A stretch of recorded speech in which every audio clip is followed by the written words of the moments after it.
Hey everyone, Hyper Offense again. Today I have an awesome video. This isn't going to be a scripted video, but more of just me, your friendly neighborhood A-tier Z-lister, rambling, scriptless, about the channel and about other things, and they will be Pokemon related in them, I think. We'll find out though. Thank you guys for taking me to 100 subscribers. I know this isn't going to sound that impressive, but I made this channel as like a place to chuck my videos into, because my main channel, that's right, this is the side channel, is where I do stuff like game and movie reviews, also for my friends, but not everyone that I am acquainted with likes Pokemon, let alone might even play it competitively. So I put all my competitive content on this channel, and you can see in my early videos, I was just booting up OBS and then hitting record and then talking, kind of like I am right now. But I am now going to edit the videos, unless they're videos like that, then they won't be edited. No, I'm just kind of surprised that like a channel that I expected to have 10 subscribers max actually had my video blow up. When I say blow up, I don't mean like that kind of blow up, I mean relative to the sub count blow up. So thank you guys, I think that's pretty cool, and you guys rock for that. It's been slightly hard for me to record videos, mainly because we are having a heat wave currently where I am living, and that means the AC needs to be on, and when the AC is on, it makes the audio absolutely terrible. Even when I noise cancel, it's just unworkable. So I don't really record videos until it's nighttime, which is why I sound like this, and like really monotone and bland, and I don't be too exaggerative. Not because I'm trying to like, you know, not wake up people. It's not that late. It's only like 8 or 9 o'clock. No, it's rather just because my energy is at 25%. I'm not quite at 100, but this is like the only time I can really record videos until it becomes winter. When it becomes winter, I'll be able to record videos on a more regular basis. So that's neat. Thank you, Santa. I don't know exactly what kind of Pokemon YouTuber I'm gonna be. I don't feel I'm gonna be like a shiny hunter. I don't see myself doing Battle Factory. I don't necessarily see myself being an epic, awesome Nuzlocker. And I obviously want to do Smogon content because competitive Pokemon tickles a fancy of mine that I rather like. But I don't want to also homogenize every piece of content I have to just that. So I thought about just talking about Pokemon in general would be pretty cool. If you saw the poll I put out on my channel a while ago, there were 4 Pokemon that were just kind of randomly put there. If you tried finding like a theme or like what they all have in common, you wasted your time. These are just some of my all-time favorite Pokemon, excluding one, but I just wanted to have an even 4. That's just going to be me talking about them in retrospective as like almost fallen titans, kinda. I know you're looking at Golisopod and going, he was never OU, and I guess now is a better time than ever, because I don't think I'm ever going to make a full-length Golisopod video in hindsight, but holy shit, everyone voted for it apparently, so that's pretty cool. So Golisopod had an interesting but important niche in the Gen 7 OU metagame, specifically when Sun and Moon first dropped for like a week or two, and Pheromosa was for some reason not just instantly banned quicker than Fluttermane was, because I don't know what the fuck they were thinking. But let's be real, the Gen 7 OU Council was a bit suspicious.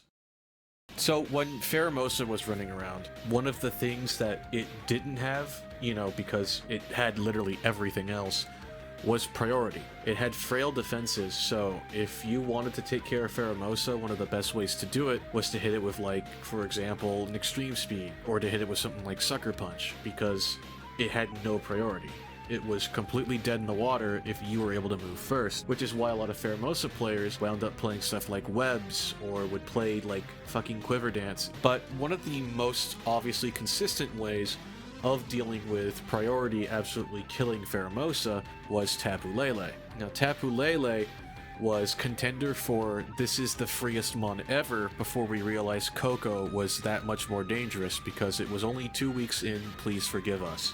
but arguably Lele was still pretty fucking much that guy. So Tapu Lele would just set up that, you know, wonderful terrain, and then Pheromosa would come in, and now you can't outspeed it because it quivered up in front of your Slowmon, or you didn't switch correctly, or it used agility and was like a mixed attacker, and you pretty much got swept, and there was nothing you could really do about it unless you had like 5 sashed Pokemon for some reason. And even then, that's like a really huge trade for one Pheromosa who just has it all. It was utterly ridiculous. So one of the ways to take care of Pheromosa was to take care of the Tapu Lele, and thus began the terrain wars that would inevitably run for the majority of base Sun and Moon. You could switch in your Feeny, but guess what? Your ass is just going to be button-clicked by the Lele anyways. And if you were thinking of playing Tapu Bulu, you just gave the Pheromosa a lot of fucking recovery if it was chipped. So that's cool, I guess. So obviously one of the ways to counter Pheromosa was to make sure that your priority mods could get in and smack Pheromosa as hard as they could without having the Lele interrupting and setting up that psychic terrain. Yes, this is where Golisopod finally comes in. So Golisopod's entire gimmick here, and I'm not even kidding, it was to lure in Tapu Lele and then kill it after it took either Stealth Rock or Spike's chip from a poison jab, because Assault Vest with this EV spread would prevent Tapu Lele from hitting the 50% cutoff range for emergency exit on Golisopod, and then Golisopod would pretty much one-shot, kinda, the Tapu Lele.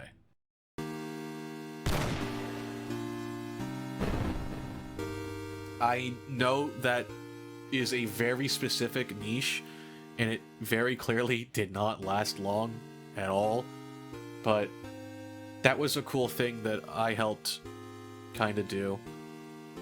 It worked like 3 times, and then you just throw in your Bulu, or Coco, or Feeny. I used Feeny, I love Tapu Feeny. And then from there you just kind of hope that you could kill the Pheromosa in time with rocks plus priority, but most of the time, no, because Pheromosa was broken.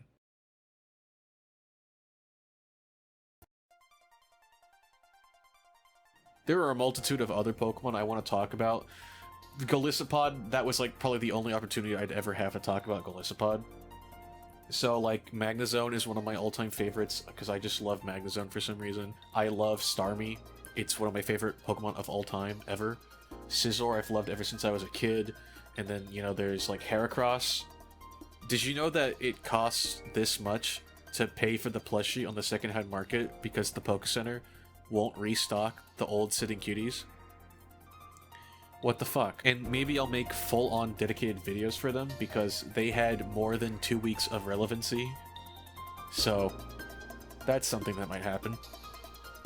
I know I want to make a guard video in the future, because the fact that it dropped to UU actually astonishes me, but those are for another time. I've edited this video slowly over time, and from the start of editing this video, many things have changed. We have the tier shift where Heatran is back in OU because people realized it hard counters Moth and counters Goldango that doesn't have Focus Blast, which is most of them now. And it also does a really good job against Rillaboom, so that's cool. And then we've had the Gliscor ban and the Blood Moon ban.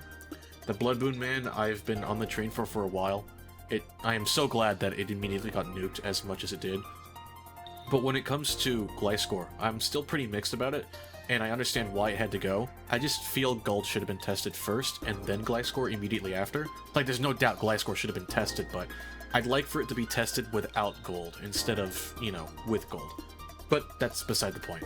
There's a bunch of things I want to talk about, but the next video is actually a really large and expensive project that's probably going to take until 2024 to finish, so for anyone wondering if this is going to be like a regular channel, or like that new Squeeze, you know, that new Good, got some news for you. This shit's just a hobby, so don't hold your breath, but hey, if you're willing to stick around, I'll give you a treat or two.